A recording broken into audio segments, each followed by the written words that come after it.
गुरुर्ब्रह्मा गुरुर्विष्णुः गुरुर्देवो महेश्वरः गुरुः साक्षात् परं ब्रह्म तस्मै श्री गुरवे नमः।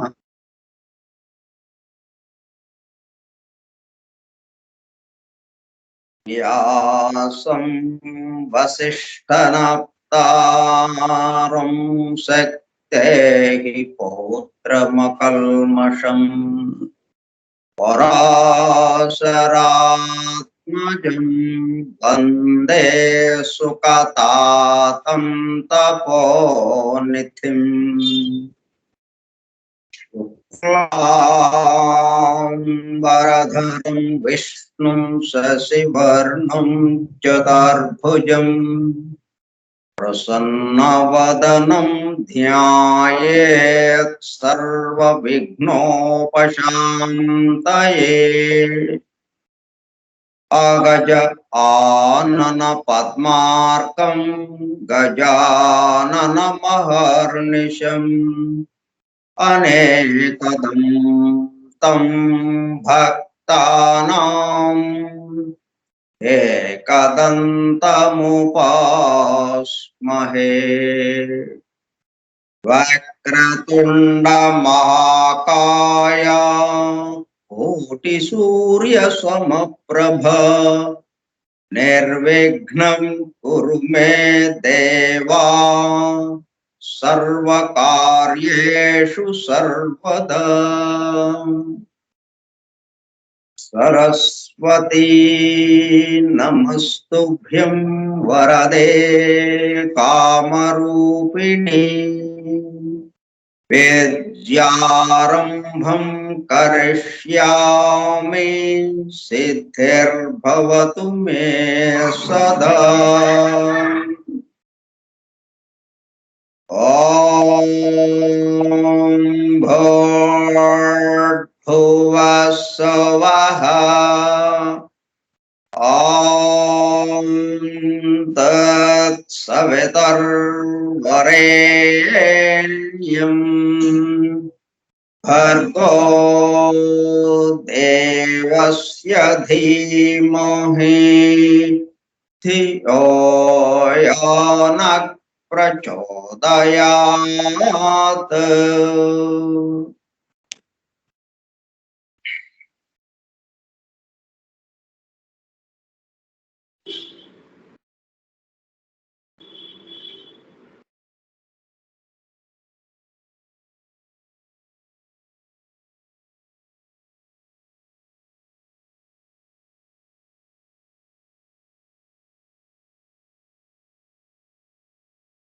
వాసుదేవ.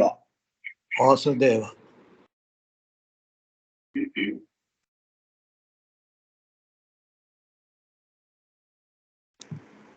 మూడు జీవ పుస్తకాలకు సఖ్యంగా ముమ్మారు ఓంకారము. ముగ్గురు రచయితలను వారు రాసినటువంటి మూడు గ్రంథములను మనం తెచ్చుకుంటాం. ఆ గ్రంథాన్ని మనం అధ్యయనం చేస్తాం.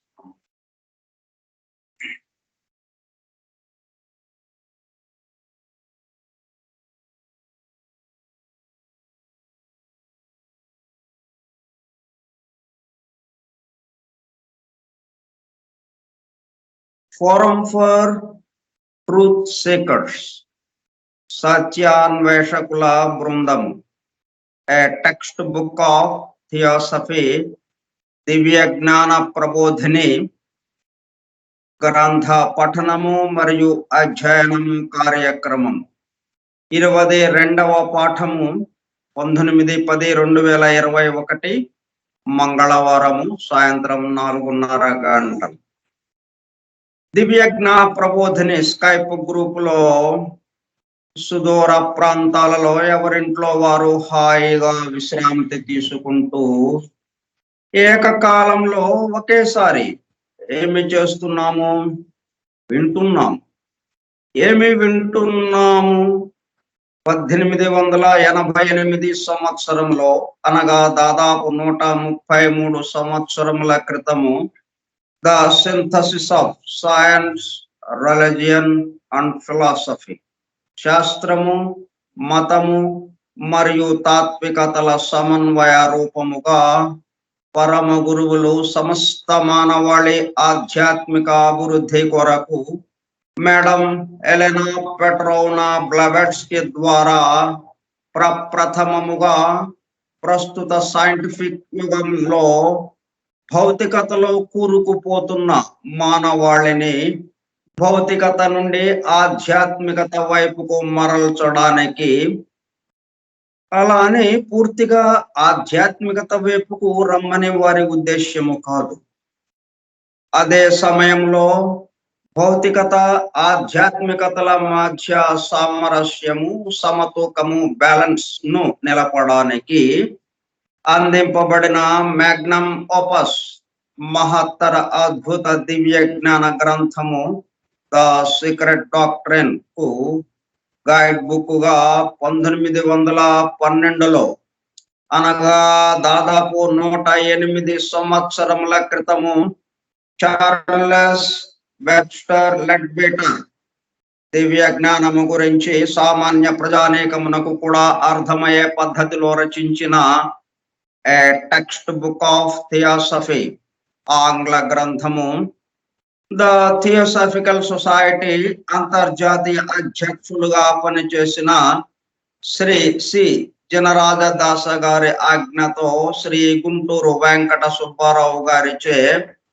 దివ్య జ్ఞాన ప్రబోధిని పేరుతో ఆంధ్రీకరింపబడి 1942 సంవత్సరంలో, అనగా దాదాపు 80 సంవత్సరముల క్రితము, అడయారులోని ద థియోసాఫికల్ పబ్లిషింగ్ హౌస్ వారి ద్వారా ముద్రింపబడి తెలుగు భాష మాట్లాడే ప్రజలకు, మేధావులతో సహా సామాన్య ప్రజానీకము దివ్య జ్ఞానము గురించి అవగాహన, అండర్స్టాండింగ్ చేసుకుని దానిలో తెలిపిన విషయములను తమ నిత్య జీవితంలో ఆచరణలోనికి తెచ్చుకొనుటకు వీలుగా అందుబాటులోనికి వచ్చిన గ్రంథ రాజమును ఫోరం ఫర్ ట్రూత్ సీకర్స్, సత్యాన్వేషకుల బృందము ద్వారా నిర్వహింపబడుచున్న గ్రంథ పఠనము మరియు అధ్యయనము కార్యక్రమంలో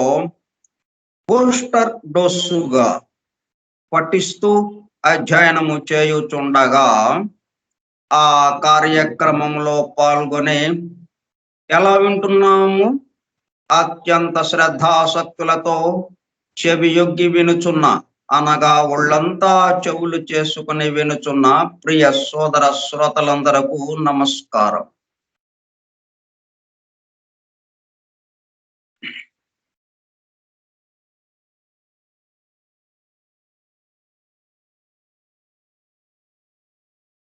మనము శ్రీకృష్ణ జననము కార్యక్రమం మొదలుకొని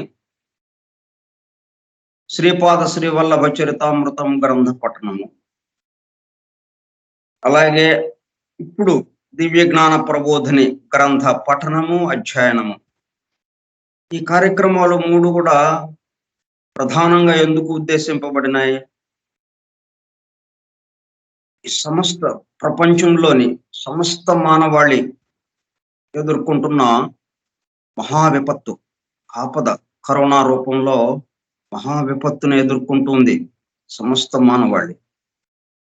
దాని నుంచి దాని యొక్క తీవ్రత తగ్గించడానికి, ఈ మానవాళిని రక్షించడం కొరకు మనం ఈ కార్యక్రమాన్ని చేపట్టాం.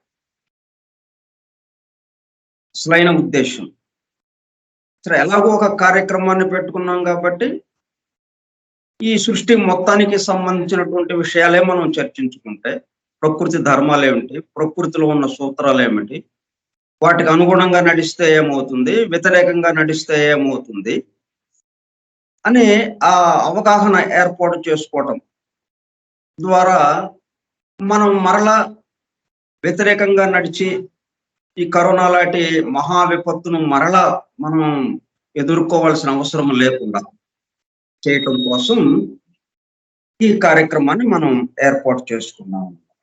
అంతర్లీనంగా అది సరే, మనం ఏదో దివ్య జ్ఞానం గురించి విషయము వివరించుకుంటున్నాం, దాని గురించి మనకి తెలుసుకుంటున్నాము, అవగాహన ఏర్పాటు చేసుకుంటున్నాము అని మనకు ఉండొచ్చు.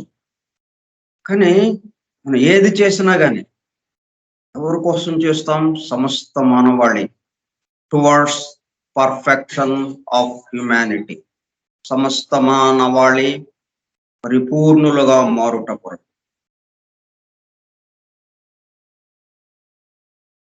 అసలైన ఏం అదిగా మనకు ఉండాలి. ఆ ఆశయంతోనే మనం ఈ కార్యక్రమాన్ని చేస్తున్నాం.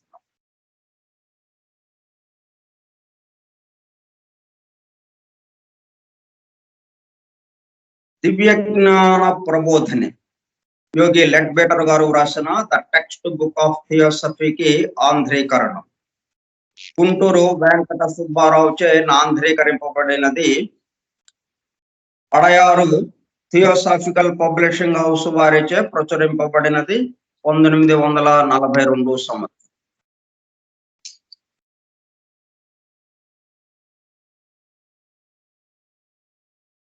ప్రారంభ వాక్యాన్ని కూడా మనం చదువుకుందాం.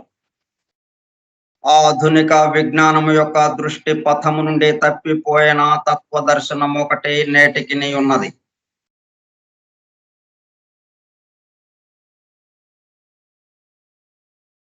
నేను మనం ఏం చేస్తున్నాము అన్నది ఎప్పటికప్పుడు మనం గుర్తుకు తెచ్చుకుంటూ ఉండాలి. లేకపోతే వెళ్ళిపోతుంటాం, ఏంటో తెలియదు. జీవితం మొత్తం వెళ్ళిపోయింది, 70 సంవత్సరాలు 80 సంవత్సరాలు, ఏం చేశామో తెలియదు. క్లారిటీ లేదు, ఒక స్పష్టమైన అవగాహన ఇందుకోసం. అది తప్పో ఒప్పో తర్వాత సంగతి. అటువంటి ఇది అందువల్ల ఏంటంటే మనం ఒక ఆశయం ఏర్పాటు చేసుకోవటం, ఎందుకోసం ఇది చేస్తున్నాం ఎప్పటికప్పుడు ప్రశ్న. సిగరెట్ తాగుతున్నాం, ఓకే, ఎందుకోసం చేస్తున్నారు అని అప్పుడప్పుడు ప్రశ్నించుకున్నారు అనుకోండి, ఇంకా సిగరెట్ తాగాలనే విషయం వెళ్ళిపోతుంది. సిగరెట్ మానాలి అని అంటే ఇది ఎందుకు తాగుతున్నాం మనం అని ప్రశ్న వేస్తే వెంటనే దాని యొక్క విషయం అవుతుంది. దీనివల్ల ఇప్పుడు మనకే ఎంతవరకు ఉపయోగపడుతుంది, మన చుట్టూ ఉన్న వారికి ఎంతవరకు ఉపయోగపడుతుంది, ఇది వాతావరణ వాయు కాలుష్యానికి మనం ఇచ్చేస్తున్నామే. మన ద్వారా మన చుట్టూ ఉన్న వాళ్ళు, అలవాటు లేని వాళ్ళు కూడా ఆ పొగని పీలుస్తున్నారే వాళ్ళు, దాని ద్వారా వాళ్ళ ఊపిరితిత్తులు పాడైపోతున్నాయే. అందరి వాళ్ళ ఆరోగ్యాన్ని బాగు చేయడానికి మనం ప్రయత్నం చేయాల్సింది పోయి మన చుట్టూ ఉన్న వాళ్ళ ఆరోగ్యాన్ని పాడు చేస్తున్నామే మనం అని ఇటువంటి ఆలోచన ఎందుకు ఎందుకు ఎందుకు ఇలా చేస్తున్నాం అని అంటే అయిపోయింది. ఇట్లా మనం ఈ అధ్యయనం కీలకమైన పదం, ఒక అంశం ఉండాలి. మనం ఎందుకు చేస్తున్నాం ఈ అధ్యయనం? అట్లా అనుకోకపోతే ఏముంది, ఈ అధ్యయనం పూర్తవుతుంది, విన్నవాళ్ళం అవుతాం. ఆ తర్వాత మనం కొన్నాళ్ళు అయిన తర్వాత ఫలానా సమయంలో ఫలానా కాలంలో ఫలానా టైంలో ఒక ఆయన ఈ దీని గురించి చెప్పారండి, మేము విన్నామండి, అయిపోయింది. ఇంకక్కడితో ఆగింది. మన ఇంటి బయట ఆగిపోయింది అది, రోడ్డు మీద ఆగిపోయింది అది. మన ఇంట్లో కూడా రాలా కనీసం. మన ఇంట్లోకి రావాలి అది, మన గదిలోకి రావాలి, మనలోకి రావాలి, మన మనసులోకి రావాలి. లేదు, ఆగిపోయింది, రోడ్డు మీద ఆగిపోయింది. ఎందుకని మనం దేనికి చేస్తున్నాం ఇది అన్న ప్రశ్న మనం ఎప్పటికప్పుడు వేసుకుంటూ ఉండాలి. దేనికి చేస్తున్నాము ఈ అధ్యయనము? సరే, ఇందాక మనం ఒక ఆశయం పెట్టుకున్నాం, ఈ సమస్త మానవాళి పరిపూర్ణులు అవటం కోసం. అది మొట్టమొదటగా ఉండే ఆశయం. మనం ఏ పని చేసినా గానీ టువర్డ్స్ పర్ఫెక్షన్ ఆఫ్ హ్యుమానిటీ. మనం ఉదయం నిద్ర లేచింది మొదలు ఎటువంటి అంత చిన్న పనైనా సరే టువర్డ్స్ పర్ఫెక్షన్ ఆఫ్ హ్యుమానిటీ. అది మెయిన్ హెడ్డింగ్ అనమాట. ఇక దాని కింద హెడ్డింగ్ ఏంటి? ఇప్పుడు టెంపరీగా మనకి ఈ మానవాళి, సమస్త మానవాళి ఒక మహా ఆపదను ఎదుర్కొంటూ ఉన్నది, కరోనా రూపంలో. సో ఆ ఆపద నుంచి, ఆ విపత్తు నుంచి మానవాళిని రక్షించడానికి ఎట్లాగా, దానికి మనం ఏం చేయగలం? ఇదిగో ఈ గ్రంథ పఠనము మరియు అధ్యయనం, ఈ కార్యక్రమం ద్వారా మనం దాని యొక్క తీవ్రతని తగ్గించడానికి మనం ప్రయత్నం చేయటం, అది ఒక పాయింట్. సరే, ఇది ఎలాగో అధ్యయనం చేస్తున్నాం, దివ్య జ్ఞాన ప్రబోధిని, దివ్య జ్ఞానము ప్రబోధిని అని చెప్పుకుంటున్నాం కదా. ఆ బోధి వృక్షం దగ్గర ఈ దివ్య జ్ఞానము మనలో ప్రకాశించాలి, మనలో ఆ జ్ఞానము ఉత్పన్నం అవ్వాలి. మరి ఎందుకు ఇది చేస్తున్నాము అంటే, ఆధునిక విజ్ఞానము యొక్క దృష్టి పథము నుండి తప్పిపోయిన తత్వ దర్శనం ఒకటి నేటికి ఉన్నది. ఆ తప్పిపోయిన తత్వ దర్శనం అంటే వెతకమనే కదా. ఇక తప్పిపోయింది, అపో అది పేడా పోయింది, మనకెందుకు ఇంకా అది, మనం హాయిగా ఉండొచ్చు అని కాదు. తప్పిపోయినా అన్నామంటే అర్థం ఏంటి? దానికోసం వెతకాలని మనం ప్రయత్నం మొదలెట్టాలి కదా. ఇక అయ్యో తప్పిపోయిందా, పట్టుకోండి పట్టుకోండి, ఎక్కడుంది చూడండి, పేపర్ ప్రకటన ఇవ్వండి, టీవీలో ప్రకటనలు ఇవ్వండి, పోలీస్ స్టేషన్లో రిపోర్ట్ ఇవ్వండి, తప్పిపోయింది, దాన్ని వెతకండి అని, పట్టుకోండి దాన్ని. మరి ఇలా ప్రయత్నం చేస్తాం కదా. అట్లాగే తప్పిపోయిన తత్వదర్శనము, దాని కొరకు ఈ అధ్యయనము. అప్పుడు ఒక క్లారిటీ వచ్చేసి మనకి ఇది పూర్తయ్యేటప్పుడు కల్లా మనకి దొరికిందా లేదా.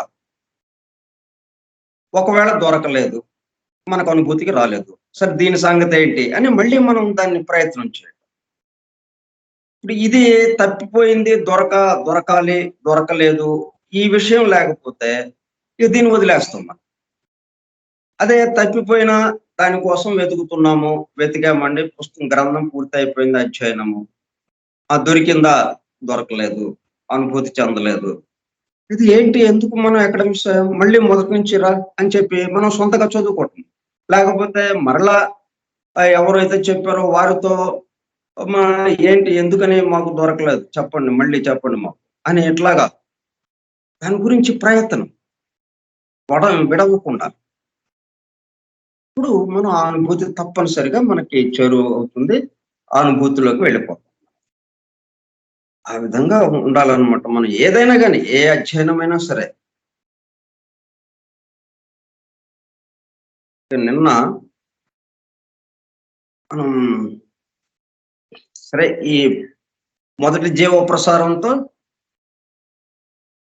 ఇదంతా ఏర్పాటు చేయబడింది. అంటే మనకి చిన్న ఉదాహరణ చెప్తే మీకు బాగా అర్థం అవచ్చు.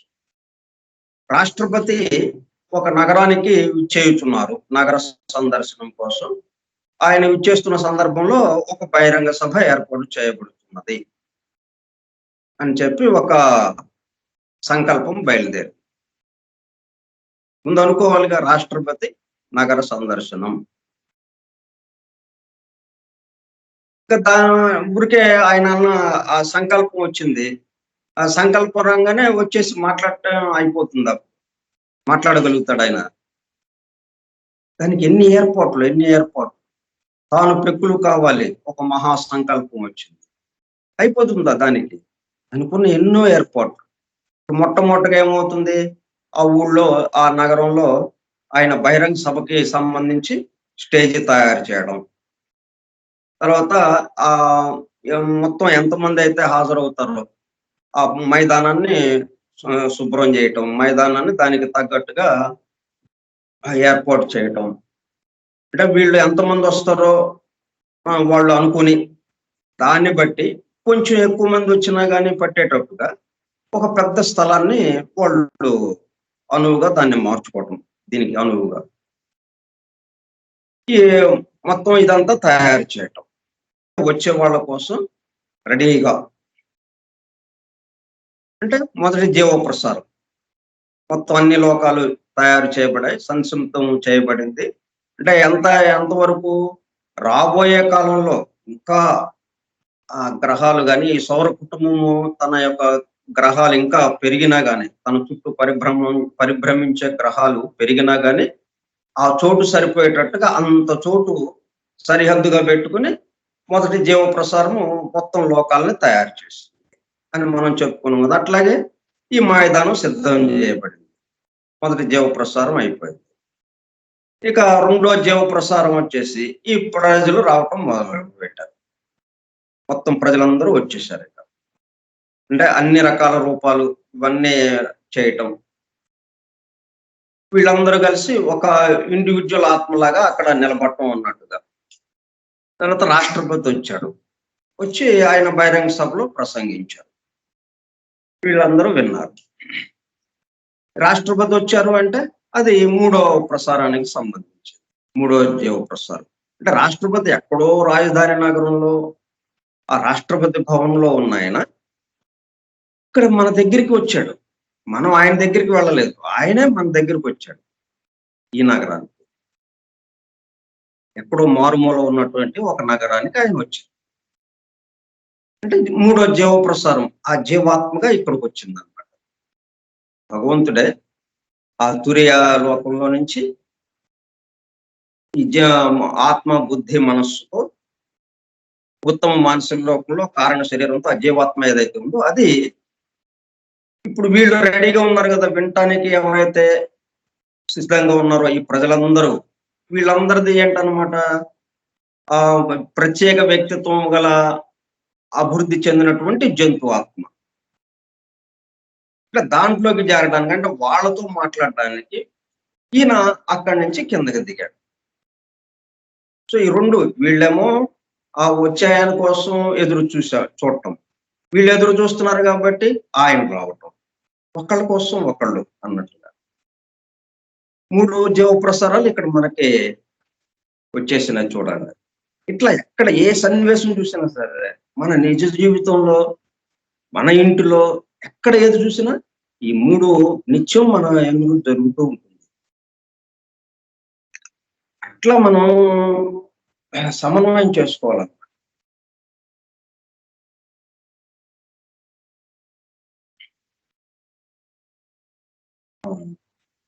సరే ఈయన రావటం పోవటం చేస్తున్నాడు కదా జీవాత్మ. వచ్చేటప్పుడు మా నీచ మానసిక లోకంలో మానసిక శరీరము, కామలోకంలో కామ శరీరాన్ని తీసుకుని భౌతిక లోకంలో ఈ జంతు ఆత్మగా ఉన్నటువంటి ఆ ఉపాధి ఏదైతే ఉందో దాంట్లోకి చేరుతున్నాడు. తల్లి గర్భం నుంచి అది ప్రసవింపబడగానే దాంట్లోకి చేరి కొంతకాలం జీవించి మరలా దాన్ని వదిలేసేస్తున్నాడు. వదిలేసి మరలా తన నిజ స్థానము కారణ శరీరము, కారణ లోకంలో అంటే ఉత్తమ మానసిక లోకంలో కారణ శరీరంతో తన నిజ స్థానంలో కొన్నాళ్ళ పాటు ఉంటున్నాడు. ఆ సందర్భంలో కామ శరీరాన్ని ఇక్కడ జీర్ణం అయిపోతా ఉంది, మానసిక శరీరము జీర్ణం అయిపోతుంది. ఇది ప్రస్తుతం ఉన్నది ఏంటి ఆయనకి కారణ శరీరం ఒక్కటే జీవాత్మకి. మళ్ళీ కిందకి దిగాలి అన్నప్పుడు ఇక్కడ ఎప్పుడైతే ఉపాధి సిద్ధంగా ఉందో మళ్ళీ కిందకి దిగాలి అన్నప్పుడు మళ్ళీ ఆ రెండు శరీరాలని ఏర్పాటు చేసుకుని మానసిక శరీరము, కామ శరీరాలని కొత్తగా అంతకుముందే వదిలేశారు. కొత్తగా మళ్ళీ ఏర్పాటు చేసుకుని మళ్ళీ కొత్త ఉపాధిలో చేరాడు. మరి ఎట్లాగా ఈ కొత్త ఉపాధిలో జరిగినప్పుడు ఏం జరుగుతున్నది మరి ఆ పూర్వజన్మ గురించిన స్మృతి మనకేమీ ఉండటం లేదు. ఇప్పుడు మనం కొత్తగా జన్మించామనే మనకు అనిపిస్తూ ఉన్నది. ఇప్పుడు మనం జీవనాన్ని ప్రారంభించాం. జీవితాన్ని ప్రారంభించాం. ఇప్పుడే పుట్టాం మనం. జీవితాన్ని ప్రారంభించాం. ఇదే ఈ జన్మే. మనకి క్రితం జన్మల్లో మనం పుట్టాము, పెరిగాము, చాలా పనులు చేశాము. అది మనకేం తెలీదు.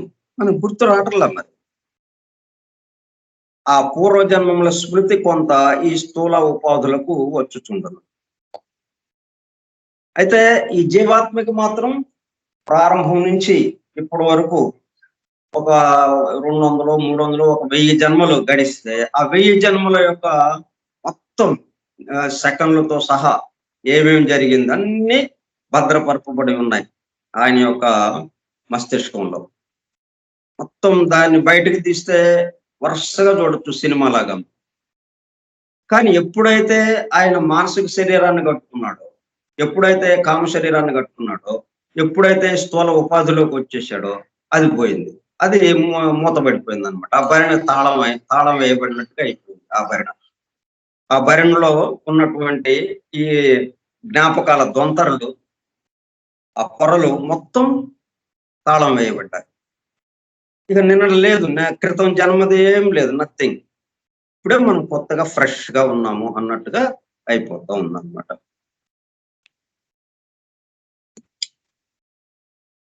ఆ జన్మముల ప్రాబల్యము కొంచెము కనిపించును. వానికి పార్థివ జీవితంలో, ఈ భౌతిక జీవితంలో వెనుకటి జన్మముల అనుభవములు జ్ఞాపకం ఉండవు గాని, అయితే అవి వరుసగా ఇట్లా జరిగింది, ఇలా జరిగిందని జ్ఞాపకం ఉండక్కర్లేదు మనకి.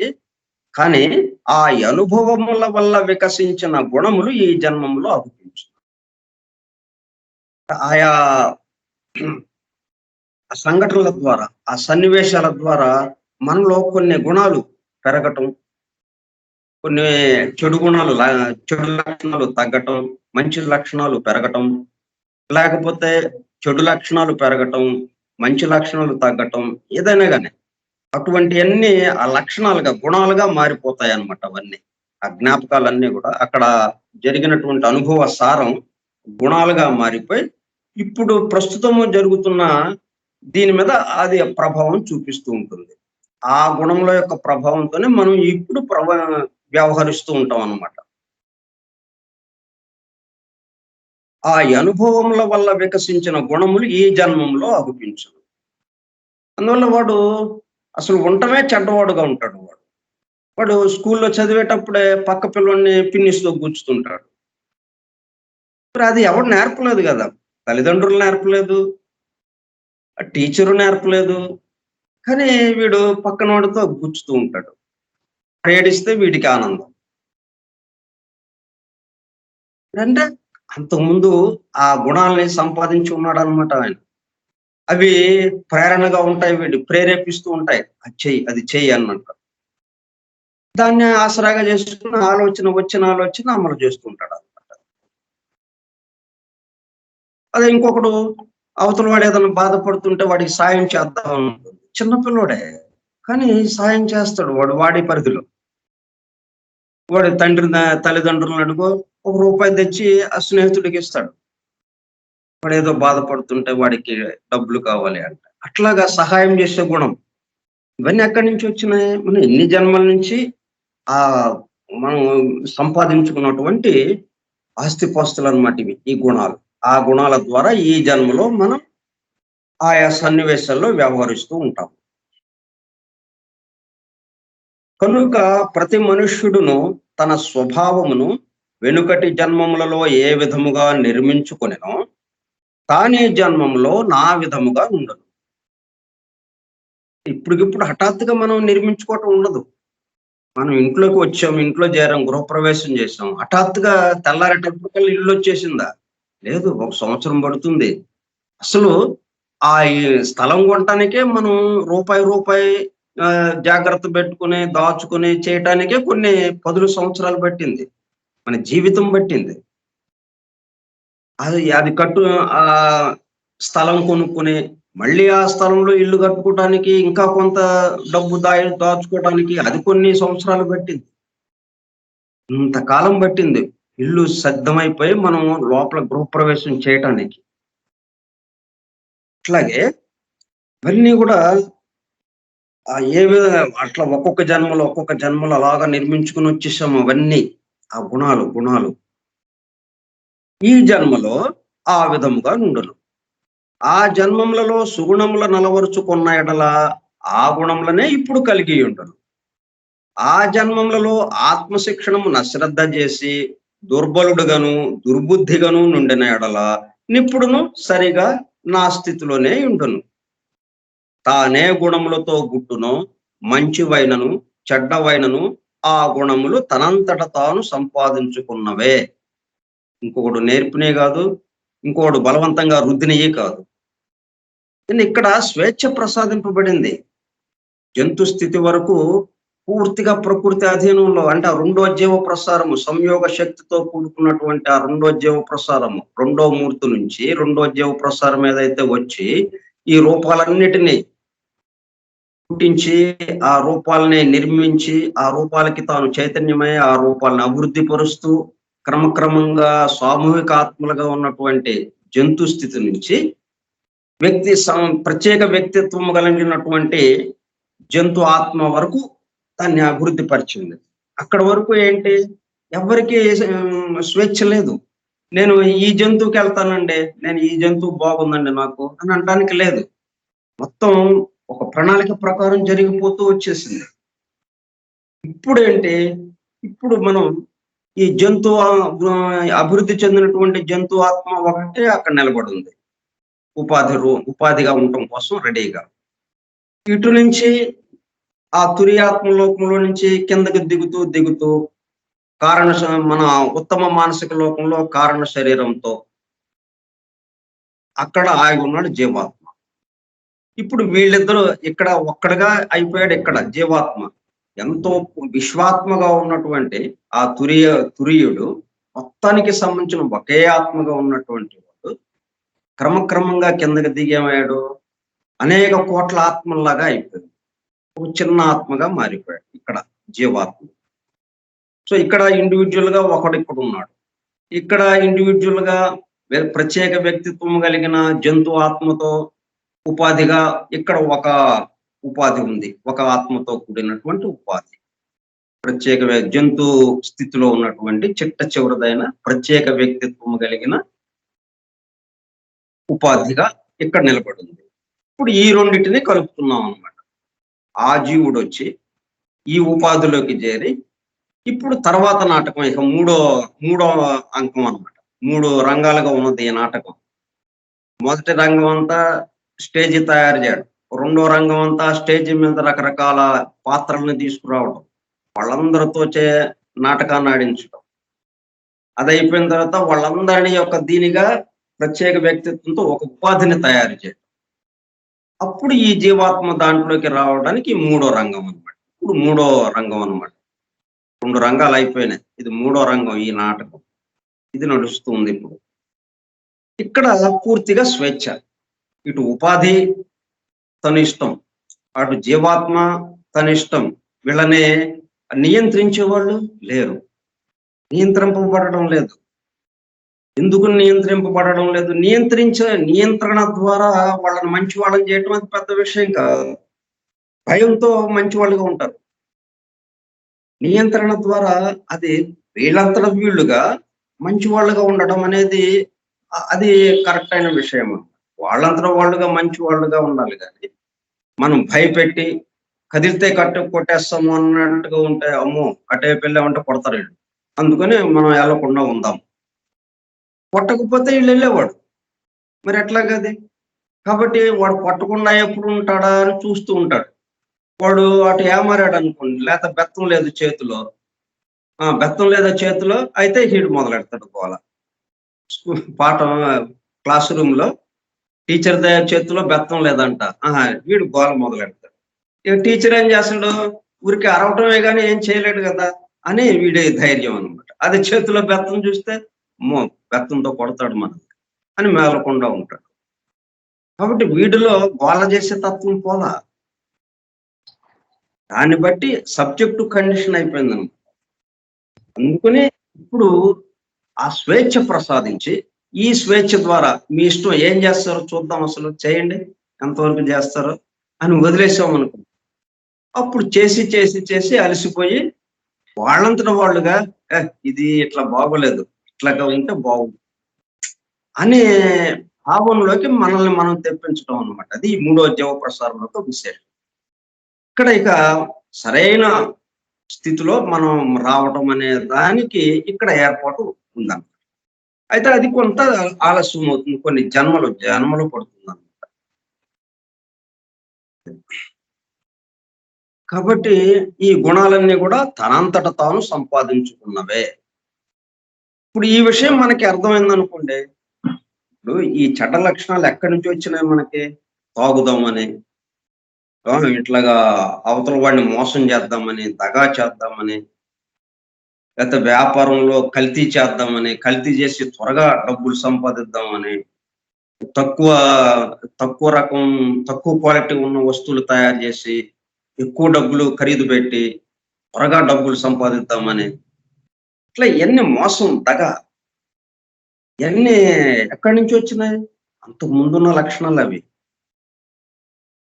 ఇప్పుడు ఈ లక్షణాలు ఈ మనవే, మనం సంపాదించుకున్నవే అనేది కొంత అర్థమైతే, ఏంట్రా ఇది ఇట్లాగా ఉంది అని కొంతమందిలో ఆ అంతర్మథనం మొదలవుతుంది. ఇట్లా కాదు అని, అట్లా ఎందుకంటే ఇట్లా తెలుసుకున్నందువల్ల ఉపయోగం ఏంటి మనకి? ఈ మనం సంపాదించుకున్న గుణాలేనండి క్రితం జన్మల్లో, సరే బాగానే ఉంది, కానీ నేను ఇట్లాగే ఉంటాను అని అనరు. ఇలా తెలుసుకున్నందువల్ల మారటానికి ప్రయత్నం జరుగుతుంది. ప్రయత్నంతో మనం మారొచ్చు, మనం సంతోషంగా ఉంటూ ఇతరులను సంతోష పెట్టొచ్చు అన్నది అర్థమవుతుంది అనమాట ఈ విషయం తెలుసుకోవడం వల్ల. ప్రకృతి ప్రవేశ విధానం అంతయు నీ జీవాత్మ వికాసము కొరకే ఉద్దేశింపబడినది. జీవాత్మ వికాసం అంటే అర్థం ఏంటి? ఆ ఉపాధి. ఇక అక్కడ ఉపాధి మనకి పూర్తిగా భౌతిక స్థాయిలో ఉంది ఆ ఉపాధి. జంతు ఆత్మ, ప్రత్యేక వ్యక్తిత్వం గల జంతు ఆత్మ ఏదైతే ఉండి ఉపాధిగా ఉందో మనకి, మానవుడికి, ఆ జీవాత్మకి, అది పూర్తిగా భౌతిక స్థాయిలో ఉండిపోయింది. అసలు ఏమాత్రం దైవం యొక్క దైవ సాన్నిధ్యం గాని, ఆ దైవ అనుభూతి గాని ఏమాత్రము లేని పరిస్థితిగా ఉందన్నమాట. ఇప్పుడు దానికి ఇది అందజేయటం అంటే, మనం ఈ జీవాత్మ వికాసము చెందుతున్నట్టుగా మనకు అనిపిస్తుంటుంది, కానీ జీవాత్మ వికాసం అంటే ఉపాధి యొక్క వికాసమే, రెండింటి కలిపిన వికాసం అన్నమాట. జీవాత్మ వికాసము కొరకే ఉద్దేశింపబడినది. ఆ ప్రకృతి ఆచ్ఛాదనముల ద్వారా తనకు అనువైన చలనములను పొందగలడు గనుకను. మనం 2 ఆచ్ఛాదనలు చేసుకుంటున్నాం కదా, ముందు కామ శరీరము, మానసిక శరీరము. అట్లాగే ఎందుకంటే ఈ 80 సంవత్సరాలు నిరంతరం ఉపయోగిస్తున్నాము ఆ ఆచ్ఛాదనని.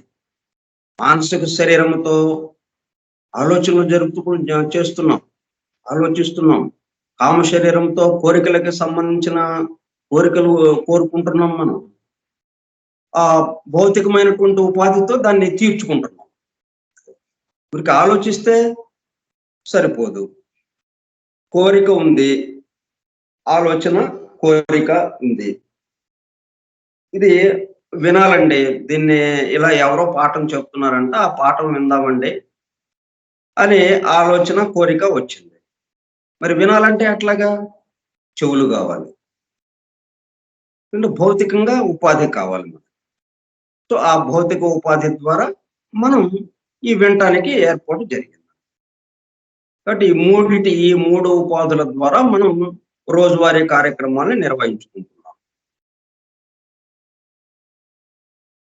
అందుకని ఇప్పుడు ఈ ఆచ్ఛాదనలు మళ్ళీ ఎలాగ వస్తున్నాయి? తనకు అనువైన, తన యొక్క గుణాలకి సంబంధించి, తన స్వభావానికి సంబంధించి, తనకు ఏది బాగుందని అనిపిస్తే దానికి తగ్గట్టుగా ఈ 3 ఆచ్ఛాదనలు వస్తున్నాయి అన్నమాట. తద్వారా తనలో బీజ రూపముగానున్న సామర్థ్యములు బహిర్గతమై వికసించును గనుక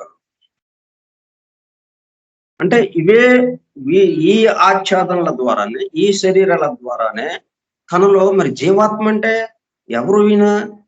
తురియాత్మ. భగవంతుడికి ఎంత శక్తి ఉందో అంత శక్తి కలవాడు ఈ జీవాత్మ.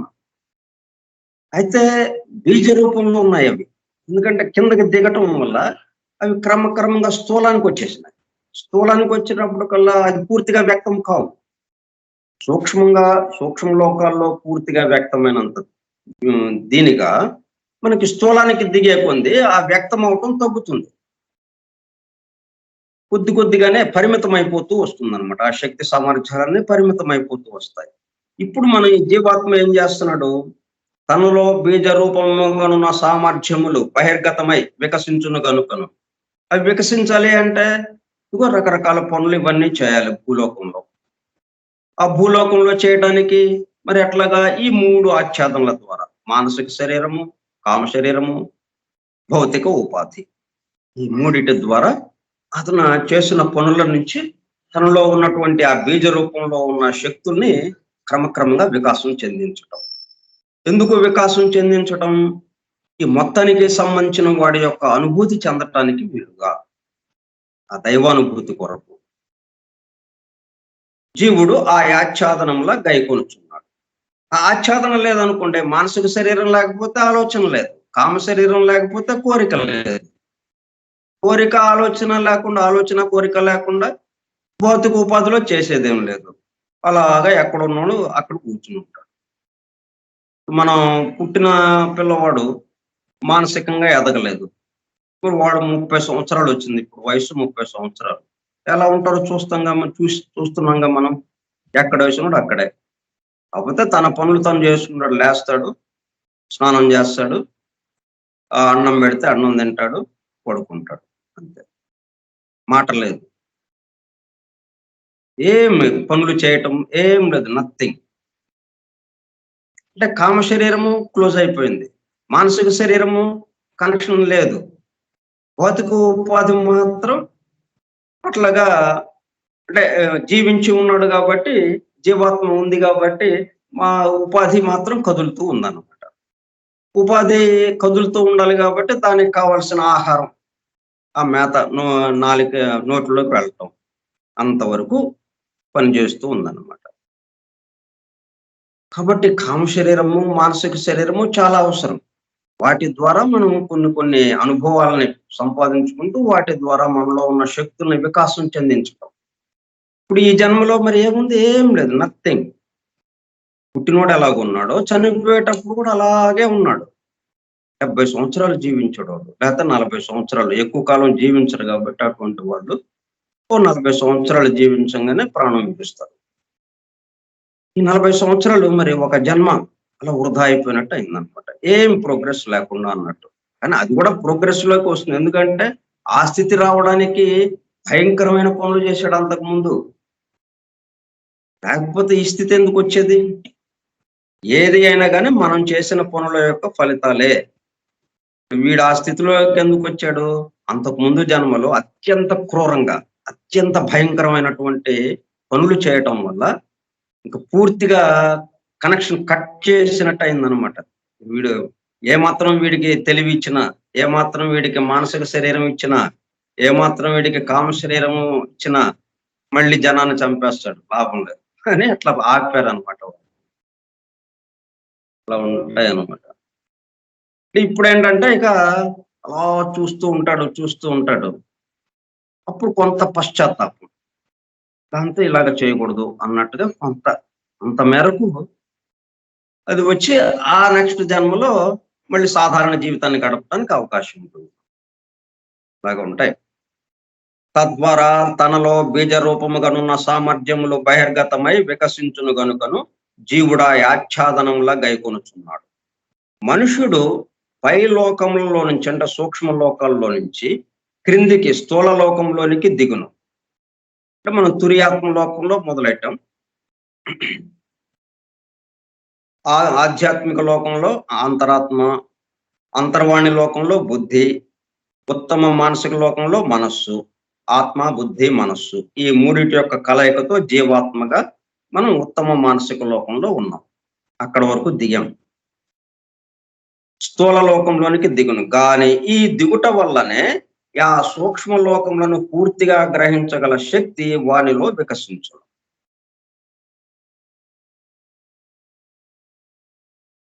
ఏ లోకంలోనైనా ఆ లోకానికి సంబంధించిన ప్రకంపనలు వాటికి స్పందించటం, వైబ్రేషన్స్, ఆ లోకానికి సంబంధించినటువంటి వైబ్రేషన్స్.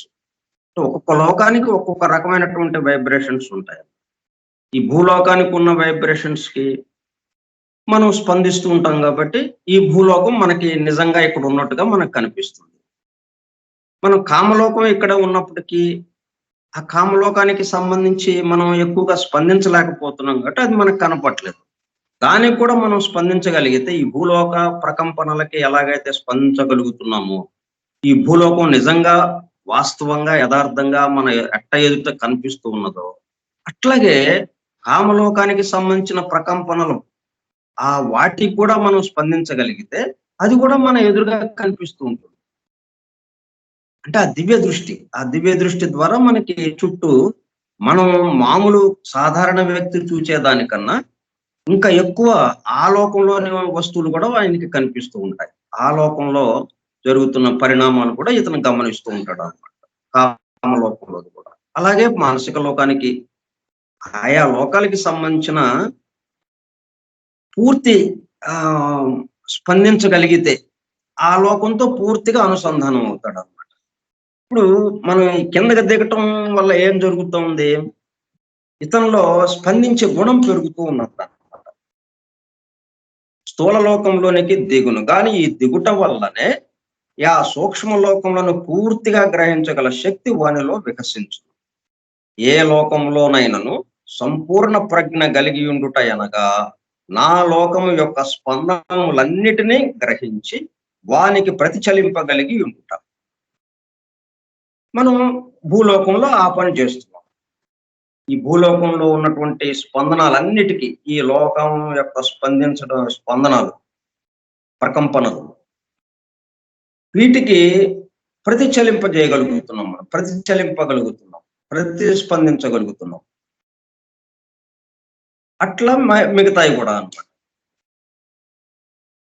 ఇక్కడ మనం సంపూర్ణ ప్రజ్ఞ కలిగి ఉన్నాం. భూలోకంలో మనం సంపూర్ణ ప్రజ్ఞ కలిగి ఉన్నాం కాబట్టి భూలోకంలో మనకి ఇంకొకటి చెప్పక్కర్లా. ఇక్కడ వస్తువు ఇక్కడ ఎదురుగా మేము ఇది టేబుల్ ఉందండి అని ఇంకొకళ్ళు మనకి చెప్పక్కర్లేదు. ఎందుకంటే ఈ టేబుల్ నుంచి వచ్చే స్పందనల్ని మనం ప్రతిస్పందించగలుగుతున్నాం కాబట్టి టేబుల్ అక్కడ ఉంది అని మనకు తెలుస్తుంది.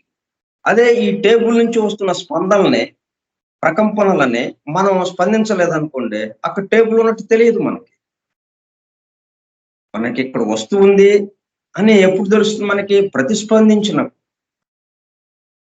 అంటే మనకి వెలుగు రెటీనా మీద పడి ప్రతిఫలించి అప్పుడు కదా మనకి బయట వస్తువు ఇలాగా, బయట ఆకారం ఇలాగ ఉందని తెలిసేది. ఏదైనా అంతే. శబ్దము లోపలికి వెళ్ళి ఆ శబ్ద తరంగాలు లోపలికి చేరి శబ్ద తరంగాలు మళ్ళీ అక్కడ మన లోపల ఆ మార్పు జరిగి అక్కడి నుంచి వచ్చినది ఇదండి అని చెప్పి మనకి తెలుస్తుంది. అట్లా ప్రతిస్పందించుట వలన సంపూర్ణ ప్రజ్ఞ కలిగి ఉంటాం. ఇప్పుడు ఇట్లా కలిగి ఉండేటప్పుడు కల్లా మనం భూలోకంలో ఇలా కలిగి ఉండేటప్పుడు కల్లా మిగతా లోకాల్లో కూడా మనకి నెమ్మదిగా ఈ అలవాటు వస్తుంది.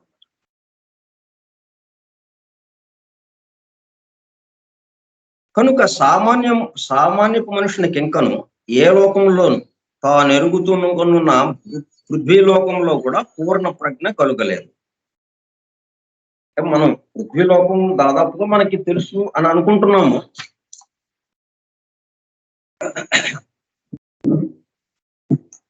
పృథ్వీలోకానికి సంబంధించినటువంటి ప్రకంపనాలని, స్పందనల్ని మనము ప్రతిస్పందిస్తున్నాం అని అనుకుంటున్నాం. కానీ కొంతమేరకే మనం అంతగా మనం ఏ మేరకు వికసించామో ఆ మేర వరకే మనం ప్రతిస్పందించగలుగుతున్నాం. అంతవరకే మనకు అర్థమవుతుంది.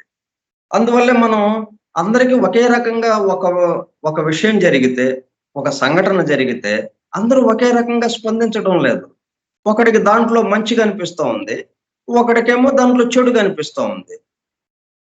అందుకే ఒకడేమో ఈ న్యూస్ పేపర్లు ఉన్నాయనుకోండి, మీడియా, ఒకడు మెయిన్ హెడ్డింగ్ వ్యతిరేక భావంతో రాస్తాడు. ఒకడేమో దాన్ని అనుకూల భావంతో రాస్తాడు. ఇది చాలా మంచిది, ప్రజలకు బాగా ఉపయోగపడుతుంది ఇది, ఈ నిర్ణయం వల్ల ఇదిగో ఇట్లా బాగుంది అంటాడు ఒకడు. ఇంకొకడేమో దీనివల్ల ప్రజలకి చాలా నష్టం జరుగుతుంది అంటాడు వాడు. ఎందుకని మరి ఇట్లా రెండు విరుద్ధంగా ఒకే సంఘటనకి సంబంధించి, ఒక విషయానికి సంబంధించి విరుద్ధంగా ఎందుకు వచ్చినాయి? స్పందించే తీరు, ప్రతిస్పందించే తీరులో ఆ తేడా వచ్చిందనమాట. పూర్ణ ప్రజ్ఞ కలగలేదు. మనమే లోకములన్నిటిలోనూ గ్రహణ శక్తిని వికసింపజేసుకొనవచ్చును. అట్లు వికసించిన ప్రజ్ఞ వల్లనే నేనిప్పుడు చెప్పుచున్న సంగతులన్నిటినీ తెలుసుకుందు. మరి ఈయనకి ఇప్పుడు మనకి చక్కగా ఈ లోకాల గురించి, ఆయా లోకాల్లో ఏమిటి జరుగుతుంది, ఆ విషయాలన్నీ ఎట్లా చెప్పగలుగుతున్నాడు? లెడ్బెటర్, ఈ గ్రంథ రచయిత చార్లెస్ వెబ్స్టర్ లెడ్బెటర్, సిడబ్ల్యూ లెడ్బెటర్, అంటే తనలో వికసించినటువంటి ఆ ప్రజ్ఞా వికాసం వల్ల, అంటే ఆ శక్తులు కొన్ని వికసించినాయి ఆయనలో.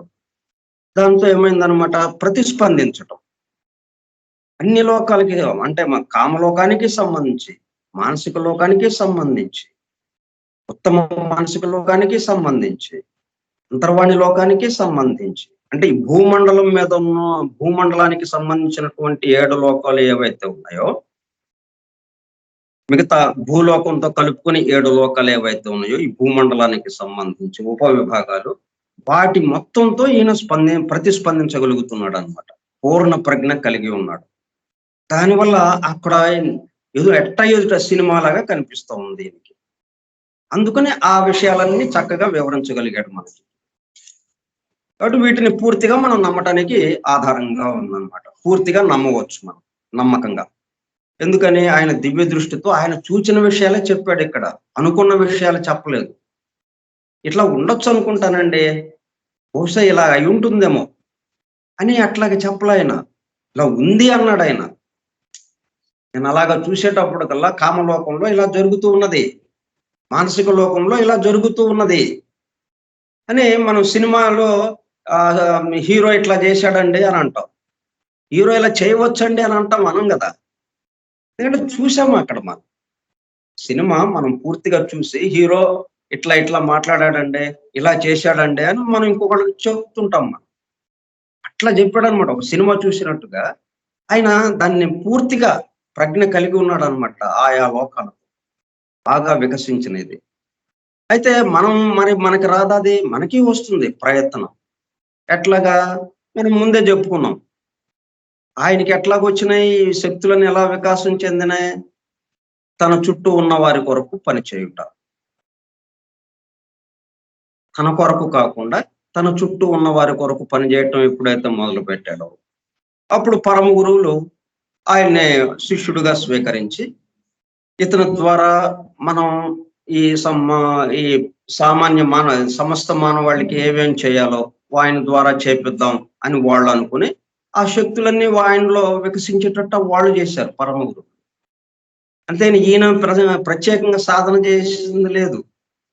ఇటువంటి ప్రత్యేకమైనటువంటి శక్తులు వికాసం చెందాలి అంటే కొన్ని జన్మలు తపస్సులు చేయాలి, జీవితం మొత్తం దానికే కేటాయించాలి.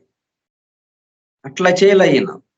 ఈ జన్మలోనే సాధారణ వ్యక్తిగా ఉన్నటువంటి వాడు, ఒక ఫాదర్గా ఉన్నవాడు, బ్రహ్మాండమైనటువంటి శక్తులు అతనిలో వికాసం చెందినాయి, వికసింపబడ్డాయి. తను వికాసం చెందించుకోవాల, వికసింపబడ్డాయి ఆయనలో. తద్వారా అవన్నీ చూసి మనకు అందిస్తున్నారు అనమాట. కాబట్టి మనం కూడా మన చుట్టూ ఉన్న వారి కొరకు, అందుకే మనం ఏ పని చేసినా చివరికి గ్రంథ అధ్యయనము పఠనము పెట్టుకున్నాం. అది కూడా మళ్ళీ దేనికోసం అనుకుంటున్నాం? ఇదిగో ఈ మహా విపత్తు వచ్చింది, ఆ విపత్తు వాటి నుంచి ఈ సమస్త మానవాళి బయటపడాలి, ఆ విపత్తు యొక్క తీవ్రత తగ్గాలి అన్న ఆశయంతో చేస్తున్నాం ఇది. ఇంకా ఎక్కువగా అందరూ సమంగా, అందరిలోనూ సమస్త మానవాళి పరిపూర్ణులు కావాలి అన్న బ్రహ్మాండమైనటువంటి ఆశయంతో ఈ కార్యక్రమం చేస్తుంది. కాబట్టి మనకి తప్పకుండా ఇటువంటి మనకు అందింపబడతాయి, అంతే మన వెనక నడిచొస్తాయి ఆ మనకు అవసరమైతే మన వెనక నడిచి వస్తాయి. సార్ అని చెప్పి మనకి నమస్కారం చేసి ఎదురుగా నిలబడి ఉంటాయి. ఏం చేయమంటారు? మీకేం చేయాలి నేను అని. సో జీవునకు ఉత్తమ మానసిక లోకములో కారణ శరీరము శాశ్వతమైన ఉపాధి. అంటే ఆ కారణ శరీరము ఈ జీవాత్మ ఉన్నంత కాలం ఉంటుందన్నమాట. ఇక ఆ శరీరం అది మానసిక లోకం యొక్క మొదటి 3 భాగముల ద్రవ్యమును కలిగి ఉండదు. తర్వాత ఇవి మళ్ళీ ఎక్కడికక్కడికి 7 విభజింపబడి ఉన్నది. మనం ఈ ఈ వర్గులన్నీ ఉన్నాయి. 7 వర్గులని అనుకున్నాం కదా మనం. ఈ 7 వర్గులు ఎట్లాగా విభజించారు? మొదట్లోనే 7 తరగతులుగా విభజించారు. ఈ 7 తరగతుల్లోకి ఏదో ఒక తరగతిలోకి చేరుతుంది.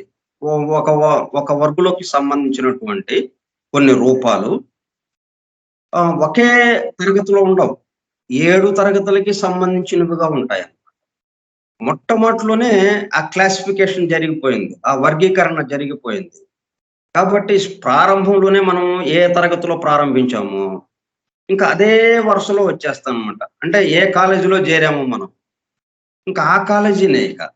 ఈ మధ్యలో ఆ కాలేజీ వదిలిపెట్టి, ఈ కాలేజీ బాగోలేదండి, ఆ కాలేజీలో బాగా చెప్తున్నారంట అని ఈ కాలేజీ వదిలిపెట్టి ఆ కాలేజీలో చేరడానికి లేదు ఇక్కడ. మనం ప్రారంభంలో ఏ కాలేజీలో చేరామో అదే కాలేజీ. ఎప్పటిదాకా? ఇప్పుడు మనం అదే కాలేజీలో ఉన్నాం. మళ్ళీ ఆ దైవానుభూతిలోకి వెళ్ళేదాకా అన్నమాట. అదే కాలేజీ. ఎందుకంటే 7 కాలేజీలు ఉన్నాయి. ఆ 7 కాలేజీలకి ప్రత్యేకమైనటువంటి వ్యక్తిత్వం, ప్రత్యేకమైనటువంటి లక్షణాలు, స్వభావాలు, గుణాలు అవన్నీ ఉన్నాయన్నమాట. దానికి తగ్గట్టుగా మనం ఆ తరగతిలో ఉన్నవాళ్ళు ప్రవర్తిస్తూ ఉంటారు. ఇంకొక తరగతిలో ఉన్నవాడు ఇంకొక రకంగా ప్రవర్తిస్తూ ఉంటాడు. ఇట్లా 7 తరగతుల వాళ్ళతో కలిసిపోయి ఉన్నటువంటిదన్నమాట ఈ భూలోకం. అన్ని లోకాలు కూడా ఆ మాదిరిగా ఉందన్నమాట. ఇప్పుడు మనకి ఈ కారణ శరీరము అని అంటున్నాం కదా! మళ్ళీ ఈ కారణ శరీరము, మానసిక శరీరము, కామ శరీరము, భౌతిక ఉపాధి ఇవన్నీ కూడా మళ్ళీ 7గా విభజింపబడ్డాయి. ఇప్పుడు కారణ శరీరం గురించి చెప్తున్నారు. జీవునకు సో ఆ ఉత్తమ మానసిక లోకంలో కారణ శరీరము శాశ్వతమైన ఉపాధి. అది 4-3గా ఉంటుందన్నమాట. అంటే పిరమిడ్ మనకి గుర్తు వచ్చేటట్టుగా ఉంటుందన్నమాట. పిరమిడ్ ఏంటి? పీఠము 4 భుజాలు కలిగినటువంటి పీఠం. మనం పైకి శీర్షమేమో మనకి 3 భుజాలు కలిగినటువంటి త్రిభుజం. అంటే 4+3 7 అన్నమాట. అట్లాగా ఇది ఉత్తమ మానసిక లోకంలో కారణ శరీరము శాశ్వతమైన ఉపాధి. అది మానసిక లోకం యొక్క మొదటి 3 భాగముల ద్రవ్యమును కలిగి ఉండదు. ఎందుకు ఇట్లాగా ఈ డివిజను ఇదంతా అంటే ఈ విభాగాలు ఇవన్నీ అంటే ఒక్కొక్క లోకంలో ఒక్కొక్క రకమైనటువంటి ద్రవ్యం ఉంటుంది. ఒక్కొక్క పదార్థం ఉంటుంది. ఒక్కొక్క లక్షణం కలిగినటువంటి పదార్థం ఉంటుంది. సూక్ష్మము, స్థూలము అట్లాగా ఉంటాయి. కాబట్టి దానికి తగ్గట్టుగా అవి వ్యవహరించుతూ ఉంటుందన్నమాట. అది రేపు మనం చెప్పుకుందాం మిగతాది.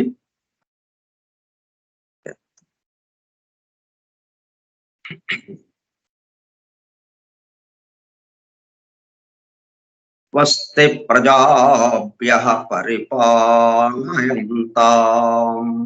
న్యాయేణ మార్గేణ మహీం మహిషాః. బ్రాహ్మణేభ్యః శుభమస్తు నిత్యం. లోకాః సమస్తాః సుఖినో భవంతు. లోకాః సమస్తాః సుఖినో భవంతు. లోకాః సమస్తాః సుఖినో భవంతు. ఓం శాంతి శాంతి శాంతి.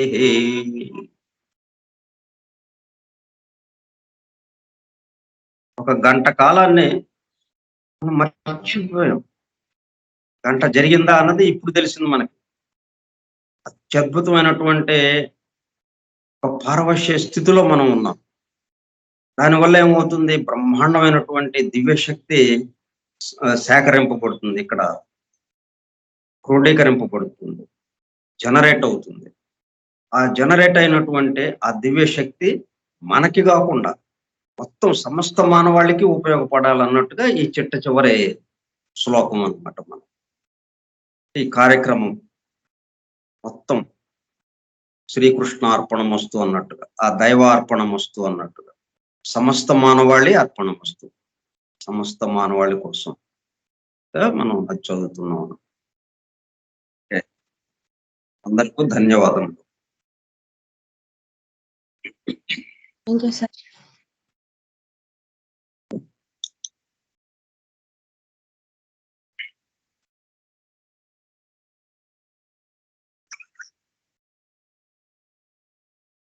Mm.